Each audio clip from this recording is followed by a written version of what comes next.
साहब को किसी ने बोल दिया, मोदी जी को, कि दिल्ली में तो स्कूलों में बच्चे गरीबों के मुफ्त पढ़ रहे हैं जी, केजरीवाल ने तो ऐसा इंतजाम कर दिया, वो तो इंजीनियर बनने लगे, डॉक्टर बनने लगे हैं। जो हमने प्राइवेट स्कूल पैसे लेके खुलवाए थे वो रो रहे हैं जी। बच्चों को हटा के प्राइवेट स्कूलों से सरकारी में दाखिला दिलवा रहे हैं मां प्यो, कुछ करिए। तो साहब ने पूछा कौन करता है ये? कहते जी मनीष सिसोदिया का काम है, मनीष सिसोदिया को जेल में डाल दो। सिसोदिया को जेल में डाल दिया। फिर कोई और आया, सरकारी अस्पतालों में इलाज फ्री होने लगा जी दिल्ली में। चाहे एक पैरासीटामोल की गोली से लेकर 40 लाख तक के टेस्ट फ्री होते हैं जी, कोई पैसा नहीं देना पड़ता गरीबों को। जो हमने प्राइवेट हॉस्पिटल खोले थे ना, पैसे लेके, कमीशन लेके, वो तो खाली हो रहे हैं जी, कोई जा ही नहीं रहा। तो साहब ने कहा कौन करता है ये? बोले सतेंद्र जैन कर रहा है, सतेंद्र जैन को जेल में डाल दो, जेल में डाल दो। भाई साहब ये ऐसे मतलब फैसले लेके ये आम आदमी पार्टी को रोकना चाहते हैं। आम आदमी पार्टी एक दरिया का नाम है और दरिया अपना रास्ता खुद बनाता है, दरिया का कोई किनारा नहीं होता। हम वो पत्ते नहीं हैं, ये बात आप सबको जाके गांव में बतानी है। हम वो पत्ते नहीं हैं जो शाख से टूटकर गिर जाएंगे। आंधियों को कह दो अपनी औकात में रहें। ये आम आदमी पार्टी वाले हैं जी, आम लोग हैं, हम किसी और मिट्टी के बने हुए हैं, हम नहीं डरते इनसे। इनकी होंगी कोई मजबूरियां, क्योंकि हमने कुछ गलत किया ही नहीं। कुछ गलत किया नहीं तो डरने की क्या जरूरत है? कुछ गलत करोगे तो किसी बात से काने हो जाओगे, तो कोई ना कोई आपकी उस कमजोरी का फायदा उठाएगा। हमने कुछ गलत किया ही नहीं भाई साहब। दिल्ली में राज चल रहा है, पिछली बार 67 थी, इस बार 63 है, पंजाब में 92 है और अच्छा चल रहा है। 1.5 साल हो गया पंजाब में, 1.5 साल में 35,000 से ज्यादा सरकारी नौकरियां देके आपके बीच में खड़ा हूं भाई साहब।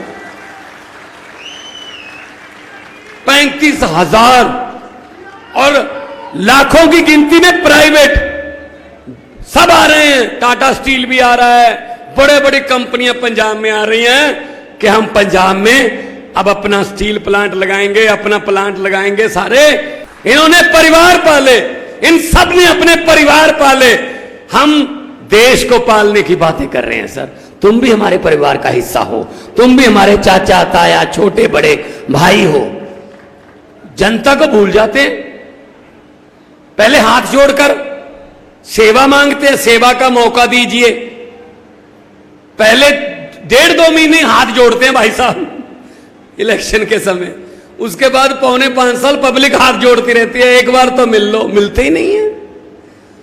कोई बात नहीं, जब आप जाते हो इन नेताओं के घर पे, मंत्रियों के घर पे, पंचकूला में, चंडीगढ़ में, आप बता दीजिए हरियाणा वालों, दरवाजा खुलने की बात तो छोड़ो, चाय पानी पूछने की बात तो छोड़ो, घर के आसपास भी फटकने देते हैं? नहीं ना। मंत्री मिलता है आपको जब जाते हो यहां से चंडीगढ़, 10,000 रुपया लग जाता है, 5,000 जाते हुए, 5,000 आते हुए खर्चा हो जाता है। नहीं मिलते। जो एक इनका पीए होता है, वो छोटी सी एक विंडो रखी होती है पब्लिक के लिए, उसको खोल के बोलता है साहब है नहीं, अगले बुधवार को आना। चलो कुंडी बंद। यार मिल तो लो, नहीं मिलते। कोई बात नहीं हरियाणा वालों, कदे दादे दियां कदे पोते दियां, ला फिर हुण थोड़ी बारी आऊगी। अब ये आपके घरों के कुंडे खटखटाएंगे। इलेक्शन आ रही है, अब बदला ले लेना। घर का अंदर से कुंडा मत खोलना और ये बोल देना हम भी आज घर पे नहीं है, इलेक्शन के बाद आना, ताकि इनको भी पता चले कि किसी घर से खाली वापस जाने का कितना दुख होता है। इनको भी पता चले। इन्होंने ठेका ले रखा है, 5 साल मैं, 5 साल तू, मैं आ गया मैं तुझे कुछ नहीं कहूंगा, तू आ गया तो मुझे कुछ मत कहना। चलो जी, पब्लिक का क्या है? सो हम पब्लिक से हैं, हम आम घरों से हैं, इसीलिए इनको दर्द हो रहा है कि आम घरों के बच्चे मंत्री क्यों बन गए, मुख्यमंत्री क्यों बन गए। ये तो हमारी मिन्नतें करने वाले हैं, मुख्यमंत्री तो हम ही बनते हैं, हमारे बच्चे बनते हैं, हमारे भतीजे बनते हैं, हमारे बेटे बनते हैं। ये बारी अरविंद केजरीवाल ने तोड़ दी है। यही बस दुख है।